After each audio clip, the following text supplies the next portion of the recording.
The next case is In Re AS. Each party will have 15 minutes to present their arguments. The appellant may reserve up to 5 minutes for rebuttal. If you do plan to reserve time, please let me know as I will be keeping track of the time. The arguments are being recorded. When you present your argument, please introduce yourself, keep your voice up, and remain behind the podium. You should not use the name of children, minors, or victims. You can refer to them by initials or terms like the child. We have read your briefs and are ready to proceed when you are.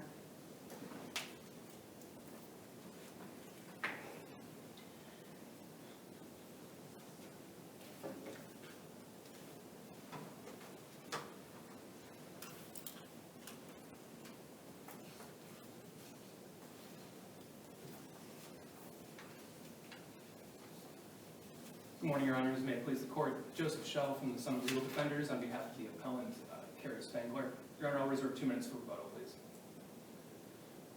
Your Honors, for the last 48 years, it's been the case that in order for a natural custodial parent to be stripped of legal custody of their child, there has to be a finding on the record that that parent is unsuitable. If there isn't, the trial court's decision must be reversed. That's the case that we have here. There's no finding in the record that Carrie was unsuitable at the time that the court heard the Heffelfinger's motion to modify legal custody. Well, there was a prior finding of unsuitability, and then the child was returned to the parent's legal custody. Is that fair to say? I think it's fair to say there was a prior implication of unsuitability from the finding of dependency in the initial 2017 case. Yeah, I think that's right. But then, to your point, Judge Stevenson, though, then Carrie worked her case plan. She got legal custody back. That was in March of 2019, and then the juvenile court closed the case.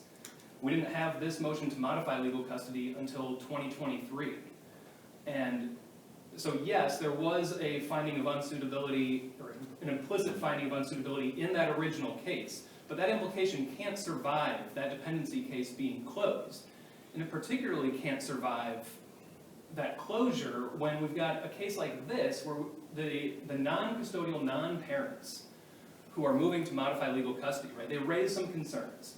Then the agency, they raise some concerns with AS being in Carrie's home. The agency is charged with making sure that it is safe for a kid to be in a particular home, right? The Summit County Children's Services Agency investigated those complaints and found that there was no risk to AS or any other child in Carrie's home because of the concerns that the Heffelfingers raised. In fact, the agency, which I think, as we all know, is not shy about opening cases when they have reason to think that a child is in danger, didn't even open a new case of dependency in AS's case, right? So counsel, we have limited time, so let me ask you a question. Yeah. Okay.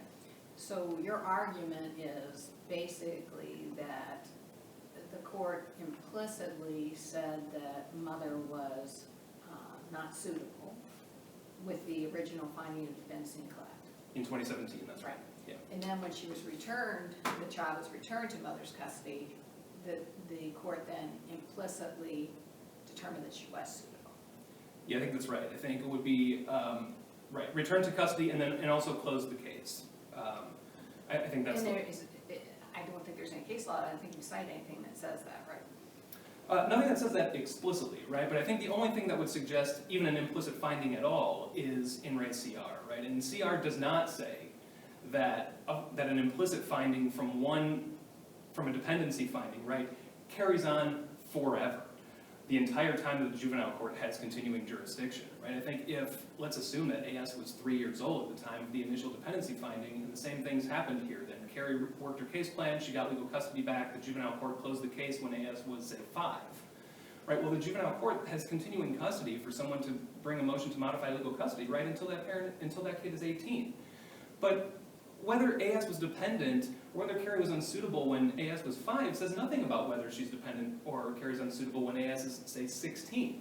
Right, and I think that's what the 8th District was getting at in Ray BK, where they said, right, that was a very, very similar situation, except I think it applies even more here because there, the appellant was a non-custodial but natural father. Right, whereas here we have. So your position is that there has to be a material change in circumstance. Correct. And then a best interest, and that's it. So, yes, provided that the material change in circumstances, that when we have facts like this, where legal custody was vested again in the natural mother and the case was closed, that one of those material change in circumstances is that the parent is now unsuitable. I think that harmonizes. You would not list that under change of circumstances technically. You would say there needs to be a specific finding of unsuitability. That's right, yes. I mean, I think they go together, right? I still think that Hochstock and Perales say that unsuitability finding is the threshold finding, right? That you have to make on the record before you take legal custody from. And that's how I understood those cases that you argued in your brief, said that is separate from a decision of change of circumstances, a separate finding. You're arguing the court has to. Yeah, I think that's right. I think it is a slightly different way to look at it too, to say that the parent is now unsuitable, right, is a necessary material change in circumstances that would be required when we've got this particular factual situation. When you've got the natural parent who's got custody and it's a non-custodial, non-natural parent who's moving to modified legal custody. So right, I just think that harmonizes Hochstock and Perales' threshold finding with the statutory requirements in 2151-42. Was the motion brought pursuant to 2151-42? Yes, it was, yeah. And is there any discussion of suitability under 2151-42, or just change of circumstance of best interest? Change of circumstances in best interest, but we still have, Hochstock and Perales still have to mean something, and also the court's decision to give Carrie legal custody and close that case has to mean something. Well, Hoch's daughter, if I'm saying it right, was a DR case under the DR statutes. That's separate than the juvenile statutes. So certainly, that's right. It could certainly be a distinguishing factor, which Appellee points out. Yeah, except Do I you think think it is a distinguishing factor for us? so. Right. So I think in paragraph 24 of Hochstock, though, what it says though is it doesn't matter what court it arises out of, right? And even this unsuitability test doesn't have. There's no statute that says these are the unsuitability factors, right? Those things come from Perales, and Perales, even in footnote 12 of Perales, Your Honor, it says that this threshold finding that we are making is consistent and follows from the procedural protections in abuse, dependency, and neglect cases, right? So even Perales, dating back to 1977, this has all been, I think all these things have been in the court's mind when it's imposed these threshold requirements. And so, most of the cases that arise when we're talking about CR's implication or what statute they arise under, it's the natural parent who had lost legal custody, right, and is moving to modify legal custody. That's not, obviously that's the inverse of what we have here. We've got Carrie, the natural mother, with all of her fundamental constitutional rights to be able to parent her child, provided that she's suitable. Right, that's why we need that threshold finding when we've got this particular situation. Natural parent with legal custody, and it's a non-natural, non-parent who's moving to modify that custody. And so I think, yes, it's a threshold finding. I think another way to think about that finding is that it has to be, right, her unsuitability. There needs to be a separate threshold finding that she is unsuitable now before we get to the other things. But one of the things that, it has to be a material change in circumstances under 2151-42, and one of those changes in circumstances in this particular factual situation must be that she's now unsuitable. And Judge Carr, I think that harmonizes everything. I think that harmonizes the statute and Hochstock and Perales in a way that you mentioned in your concurrence to IS, right, where I think that was the concern there as well, right, like this seems bad, right, this continuing implication from CR, but we've got the statute to deal with and I've got to follow that. But those two things are not in conflict. Hochstock and Perales, that threshold finding fits with 2151-42 because what could be more of a material change in circumstances to the custodial parent, that has arisen since that last custody order and based on facts that were not known then, than that now either her child is again dependent or now she is again unsuitable. Otherwise, I think that legal custody determination doesn't mean anything. So again, I think the good explanation of how this all works together, I think the district's decision in BK does that. It gets to the same spot here. It says, right, the right thing to do in this situation when you've got, in that case, it was a decade-old finding of dependency, right? And same thing, the natural mother had worked a case plan and got legal custody back. That what you need then is the Hochstock and Perales threshold finding on the record. We don't have that here, so I think that's the that ends sort of the court's analysis there, and it's got to go back for a determination in the first instance of whether, of whether Carrie was unsuitable at the time.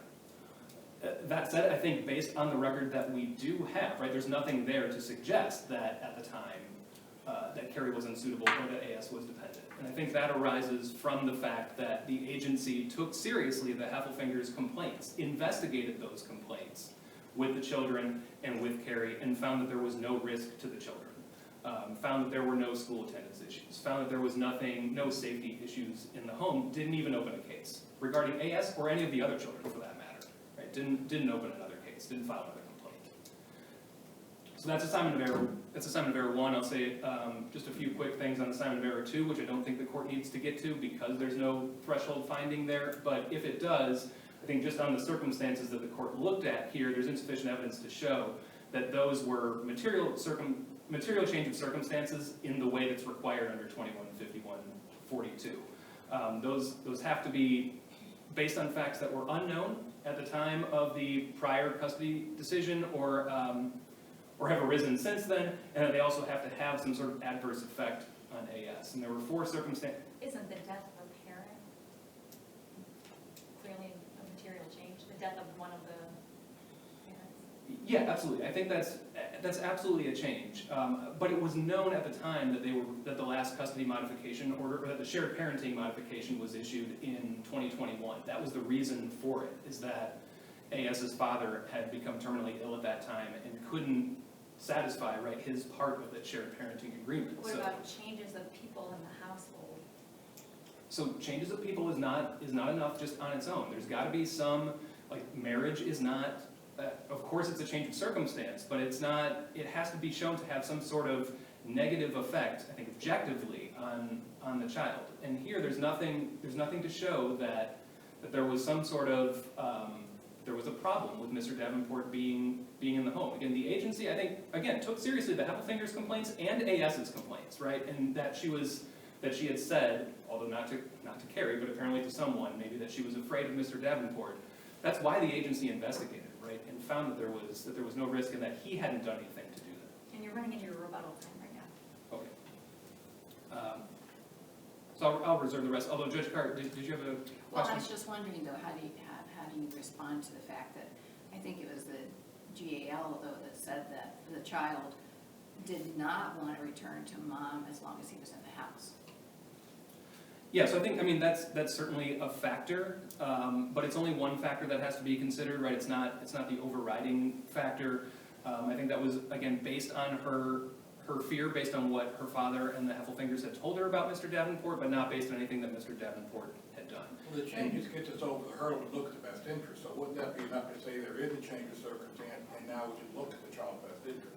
Well, not that's material or adversely affecting the child to get to the best interest factors, no. And I'll just repeat that. I don't think the court has to get to this assignment of error with these changes at all. I appreciate So that. I'll save the rest of my time for rebuttal. Thank you, Your Honor. Thank you.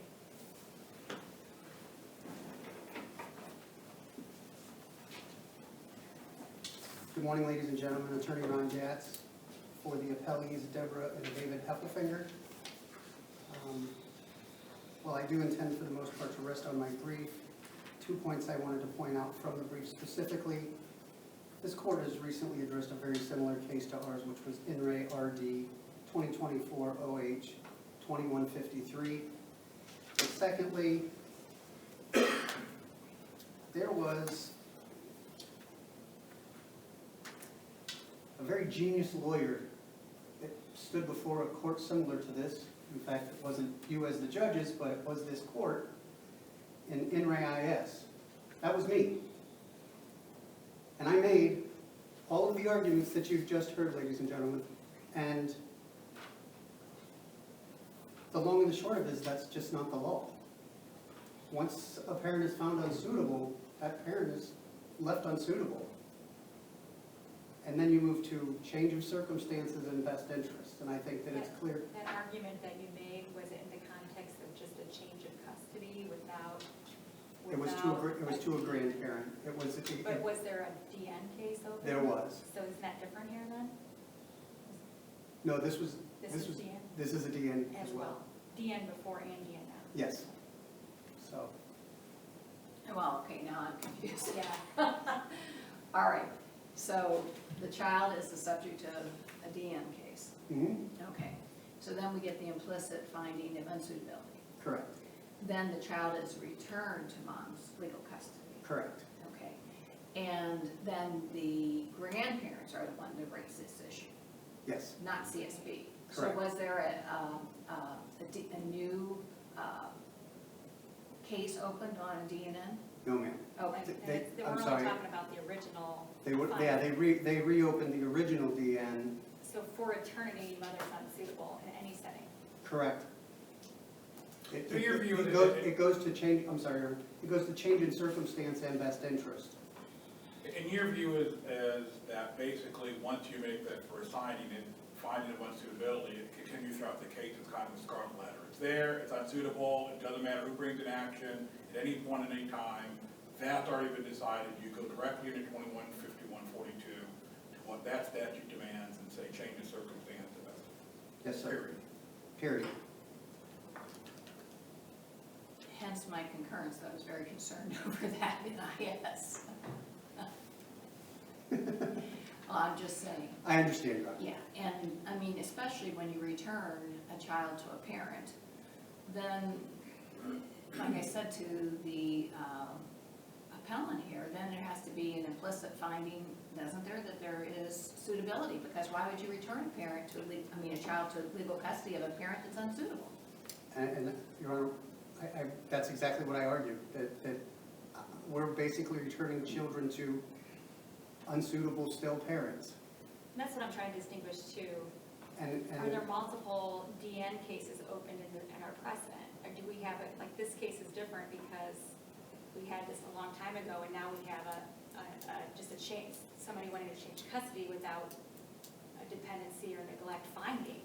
So isn't it just the continuing jurisdiction of the juvenile court to do that in these cases, not a new DN case like other cases we've had? correct. So I think this is different than in our other cases. I'm not following that, Your Honor. Because we I don't have apologize. we don't have a new dependent case where there involves an adjudication. Correct. Where No, someone's been alleging that neglect, dependency, or abuse. correct. No, this case is exactly what happened in IS, to a T. The grandparents came in, they were allowed to intervene, the court found that made a second finding of unfitness. And this court said, no, that's not right, you don't have to do that. Isn't dependency a no fault finding by the parent? It is. It's interesting. I haven't found anything, Your Honor, that delineates between abuse, dependency, and Right. neglect. Anything further from anyone? Thank you. You have about 2.5 minutes. Thank you, Your Honor. I'll make 3 quick points. The first about RD. In RD, legal custody was never returned to the natural mother. It's not at all the same situation that we have here.